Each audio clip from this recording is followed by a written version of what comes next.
ನಮಸ್ಕಾರ. ಇವತ್ತು fire fly movie release ಇದೆ. ಅದರಲ್ಲಿ ನಾನು ಆಕ್ಟ್ ಮಾಡಿದ್ದೀನಿ. ಇಡೀ ಟೀಮ್ ಜೊತೆ ಥಿಯೇಟರ್ಗೆ ಹೋಗಿ ಸಿನಿಮಾ ನೋಡ್ಬೇಕು. ಆ ಸಿನಿಮಾ ಯಾರು ಪ್ರೊಡ್ಯೂಸ್ ಮಾಡಿರೋದು ಗೊತ್ತಾ?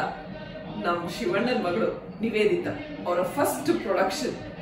ಸೊ ನೀವುಗಳು ಥಿಯೇಟರ್ಗೆ ಬಂದು ಫೈರ್ ಫ್ಲೈ ಸಿನಿಮಾನ ನೋಡಿ. ಅಪ್ಪಾಜಿ ಅವ್ರ ಹಾಡು ಇದು ನನ್ನ ಫೇವ್ರೆಟ್ ಹಾಡು. ಒಂದು ನಿಮಿಷ ಹಾಡು ನೋಡ್ಬೇಕು.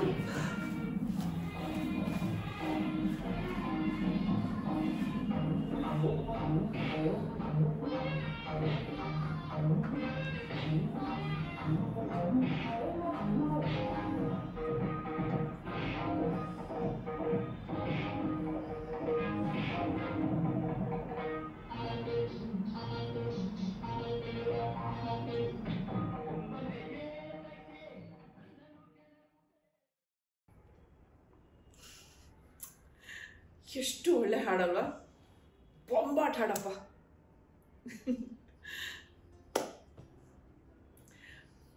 ಇವತ್ತು ಏಪ್ರಿಲ್ 24 ಅಪ್ಪಾಜಿಯವ್ರ ಬರ್ಡೇ.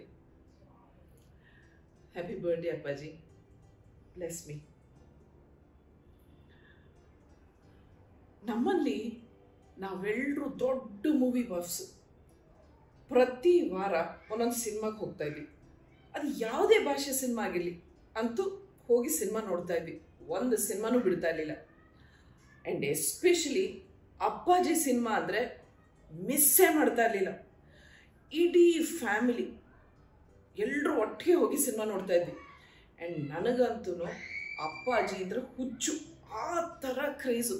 ಅಫ್ಕೋರ್ಸ್ ಎಲ್ರಿಗೂ ಮನೇಲಿ ಎಲ್ರಿಗೂ ಅಪ್ಪಾಜಿ ಇದು ತುಂಬ ಇಷ್ಟ. ನಾವೆಲ್ಲ big big big big fans of Appaji. ಆಗ ಎಷ್ಟು ಚೆನ್ನಾಗಿರ್ತಾ ಇತ್ತು. ಇಡೀ ಫ್ಯಾಮಿಲಿ ಎಲ್ಲರೂ ಒಟ್ಟಿಗೆ ಹೋಗಿ ಸಿನಿಮಾ ನೋಡಿ ಎಂಜಾಯ್ ಮಾಡಿ ಖುಷಿ ಪಡ್ತಾ ಇದ್ವಿ. ಜಾಯಿಂಟ್ ಫ್ಯಾಮಿಲಿ, ಸಿಂಗಲ್ ಸ್ಕ್ರೀನ್, ಈಗ ಮಲ್ಟಿ ಸ್ಕ್ರೀನ್, ಮೈಕ್ರೋ ಫ್ಯಾಮಿಲಿ. ಆದರೂ ಸಿನಿಮಾ ನೋಡೋಕ್ಕಾಗಲ್ಲ. ಟಿಕೆಟ್ ಬೆಲೆಗಿಂತ ಪಾಪ್ಕಾರ್ನ್ ದುಡ್ಡೇ ಜಾಸ್ತಿ.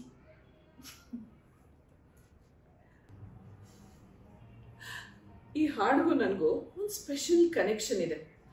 ಆಗೆಲ್ಲ ಸಿನಿಮಾ ಹಾಡುಗಳು ರಿಲೀಸ್ ಆಗ್ತಾ ಇದ್ದಿದ್ದು ಕ್ಯಾಸೆಟ್ಟಲ್ಲಿ, ಟೇಪ್ಗಳು ಬರೋದು ಜ್ಞಾಪಕ ಇದೆಯಾ?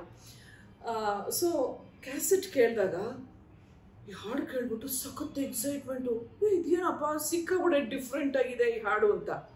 ಆಮೇಲೆ ಅಮ್ಮ ಪೇಪರಲ್ಲಿ ಮ್ಯಾಗಝೈನ್ಸಲ್ಲೆಲ್ಲ ಇದ್ರ ಬಗ್ಗೆ ಆರ್ಟಿಕಲ್ ಬಂದಿದ್ದು ಹೇಳಿದ್ದು ಜ್ಞಾಪಕ ಇದೆ ನನಗೆ. ಅಂದರೆ ಈ ಹಾಡಲ್ಲಿ ಅಪ್ಪಾಜಿಯವರು ಫೈಟ್ ಮಾಡ್ತಾ ಡ್ಯಾನ್ಸ್ ಮಾಡ್ತಾ ಇದ್ದಾರೆ ಅಂತ. ಹೇಗೆ ಸಾಧ್ಯ ಫೈಟ್ ಮಾಡಿಕೊಂಡು ಡ್ಯಾನ್ಸ್ ಮಾಡೋದ ಅಂತ ಏನೇನೋ ನನ್ನ ಇಮ್ಯಾಜಿನೇಷನು. ಕೊನೆಗೆ ಸಿನಿಮಾ ನೋಡೋಕ್ಕೆ ಹೋದ್ವಾ. ಸಿನಿಮಾದಲ್ಲಿ ಹಾಡು ಬಂದಾಗ ಅಯ್ಯೋ ನಾನು ಏನು ಮಾಡಿದೆ ಗೊತ್ತಾ? ನಾರ್ಮಲಾಗಿ ಸೀಟಲ್ಲಿ ಕೂತ್ಕೊಳ್ತಾನೆ ನೋಡ್ತೀವಿ. ನಾನು ಸೀಟ್ ಮೇಲೆ ನೆಟ್ಟಿಗೆ ಕೂತೇ ಇರಲಿಲ್ಲ. ನಾನು ಹೇಗೆ ಕೂತಿದ್ದೆ ಗೊತ್ತಾ? ಈ ಹಾಡು ಬಂದಾಗ ಲಿಟ್ರಲಿ ಹೀಗೆ ಕೂತ್ಕೊಂಡು ಹಾಡು ನೋಡಿದ್ದೀನಿ. ಹೀಗೆ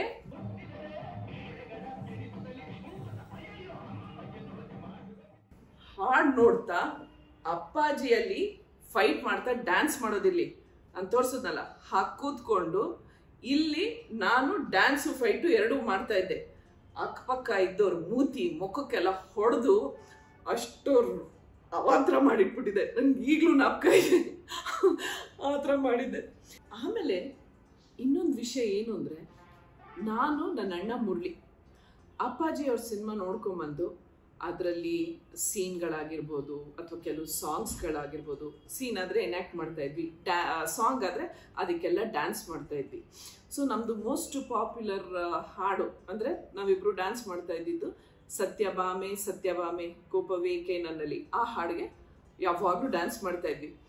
ಈಗ ಮನೆಗೆ ಯಾರಾದರೂ ದೊಡ್ಡವರು ಬಂದರೆ ಅಥವಾ ಎಲ್ಲಾದರೂ ಫಂಕ್ಷನ್ಗಳಿಗೆ ಹೋದರೆ ಈ ಚಿಕ್ಕ ಚಿಕ್ಕ ಮಕ್ಕಳಿಗೆ ಅವ್ರಿಗೆ ಏನು ಬರುತ್ತೋ ಅಂದರೆ ಹಾಡಕ್ಕೆ ಬಂದರೆ ಹಾಡು ಹೇಳು ಅನ್ನೋದು, ಡ್ಯಾನ್ಸ್ ಬಂದರೆ ಡ್ಯಾನ್ಸ್ ಮಾಡು ಅನ್ನೋದೆಲ್ಲ ಅವಾಗ ಕಾಮನ್ ಅಲ್ವಾ.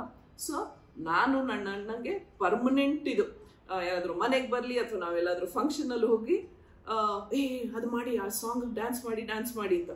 ಸೊ ಪ್ರತಿ ಸತಿನೂ ಪ್ರತಿ ಕಡೆನೂ ನಾವು ಈ ಸತ್ಯಭಾಮೆಗೆ ಡ್ಯಾನ್ಸ್ ಮಾಡ್ತಾ ಇದ್ವಿ.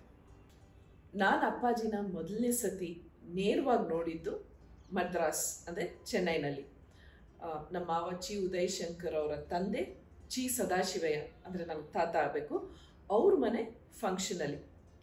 ಅವತ್ತು ನನಗೆ ಚೆನ್ನಾಗಿ ಜ್ಞಾಪಕ ಇದೆ, ನನಗೊಂದು 4-5 ವರ್ಷ ಇರ್ಬೋದು. ಅಪ್ಪಾಜಿ ಬಂದ ತಕ್ಷಣ ಹೋಗಿ ಅವ್ರ ಬಲ್ಗೈ ಬೆಟ್ಟು ಹಿಂಗೆ ಗಟ್ಟಿಯಾಗಿ ಭದ್ರವಾಗಿ ಹಿಡ್ಕೊಂಬಿಟ್ಟೆ. ಆಲ್ಮೋಸ್ಟ್ ಆ ಇಡೀ ಫಂಕ್ಷನ್ ಪೂರ್ತಿ ಹಾಗೆಯೇ ಅವ್ರ ಕೈ ಹಿಡ್ಕೊಂಡೇ ಕೂತಿದ್ದೆ. ಆಮೇಲೆ ಊಟ ಮಾಡೋಕ್ಕೆ ಹೋದಾಗ್ಲೂ ಕೈ ಬಿಡಲಿಲ್ಲ, ಹಾಗೆ ಹಿಡ್ಕೊಂಡಿದ್ದೆ. ಆದರೂ ಊಟಕ್ಕೆ ಕೂತ್ಕೊಂಡಾಗ ಅವರೇನೆ ನೀನು ಈ ಕಡೆ ಬಾ, ಈ ಕೈ ಹಿಡ್ಕೊಂಡು ಕೂತ್ಕೋ, ನಾನು ಊಟ ಮಾಡ್ತೀನಿ ಅಂದರು. ಸೊ ಪ್ರಾಂಪ್ಟಾಗಿ ಬಂದು ಅವ್ರ ಎಡಗೈ ಹಿಡ್ಕೊಂಡು ಕೂತ್ಕೊಂಡೆ. ನಾನು ಮನಸ್ಸಲ್ಲೂ ಅಂದ್ಕೊಂಡಿರಲಿಲ್ಲ ನಾನು ಸಿನಿಮಾದಲ್ಲಿ ಹೀರೋಯಿನ್ ಆಗಿ ಆ್ಯಕ್ಟ್ ಮಾಡ್ತೀನಿ ಅಂತ. ಆದರೆ ಅಪ್ಪಾಜಿ ಮತ್ತು ಅಮ್ಮ ನನಗೆ ಆನಂದ್ ಸಿನಿಮಾದಲ್ಲಿ ಅವಕಾಶ ಕೊಟ್ಟರು, ಹೀರೋಯಿನ್ ಆಗಿ ಮಾಡಿದ್ರು. ನಾನು ಅವತ್ತು ಅವ್ರ ಬೆರಳು ಹಿಡ್ಕೊಂಡೆ, ಆದರೆ ಅವರು ನನ್ನ ಕೈ ಹಿಡ್ಕೊಂಡು ಇಲ್ಲಿವರೆಗೂ ಬೆಳೆಸಿದ್ದಾರೆ. ಆನಂದ್ ಫಸ್ಟ್ ಡೇ ಶೂಟಿಂಗ್ಗೆ ಅಪ್ಪಾಜಿಯವರು ಅವ್ರ ಪರ್ಸ್ನಲ್ ಮೇಕಪ್ ಮ್ಯಾನ್ ಅವ್ರ ಕೈಲೇನೆ ನನಗೆ ಸೆಂಟಿಮೆಂಟ್ ಇದಕ್ಕೋಸ್ಕರ ಬೊಟ್ಟಿಡ್ಸಿದ್ರು. ಆಮೇಲೆ ಮೇಕಪ್ಪು ಹೇರ್ ಡ್ರೆಸ್ ಎಲ್ಲ ಯಾರೋ ಬೇರೆ ಫಿನಿಶ್ ಮಾಡಿದ್ರು.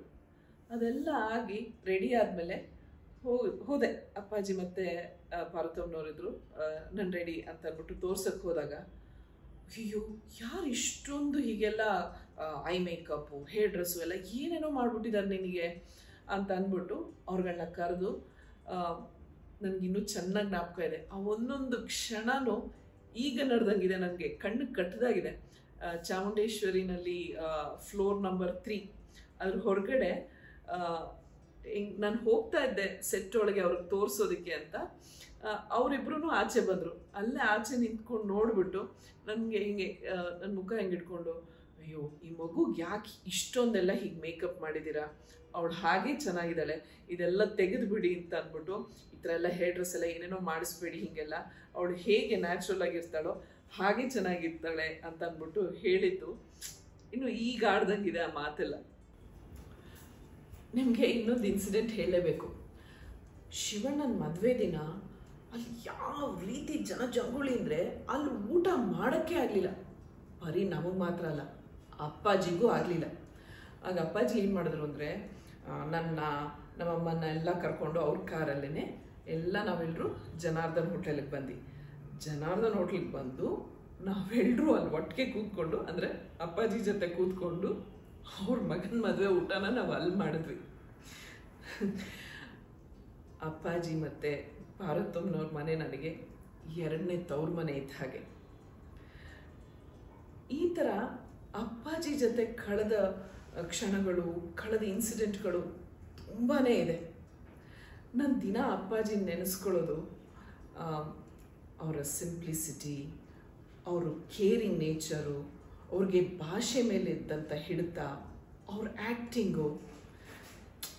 ಅವರು ಆ್ಯಕ್ಟಿಂಗಿಗೆ ಒಂದು ಎನ್ಸೈಕ್ಲೋಪೀಡಿಯಾ, ದೊಡ್ಡ ಎನ್ಸೈಕ್ಲೋಪೀಡಿಯಾ. ಈ ಜಯಶ್ರೀ ಸುಧಾರಾಣಿಯಾಗಿದ್ದೆ ಅವರ ಆಶೀರ್ವಾದದಿಂದ. ಗೋಸ್ಟ್ ದಿ ದೆವ್ವ ಶಾರ್ಟ್ ಫಿಲಮ್ನ ಪ್ರೊಡ್ಯೂಸ್ ಮಾಡಿದ್ದೀನಿ. ಇದು ಅಪ್ಪಾಜಿಯವರ ಆಶೀರ್ವಾದದಿಂದನೇ.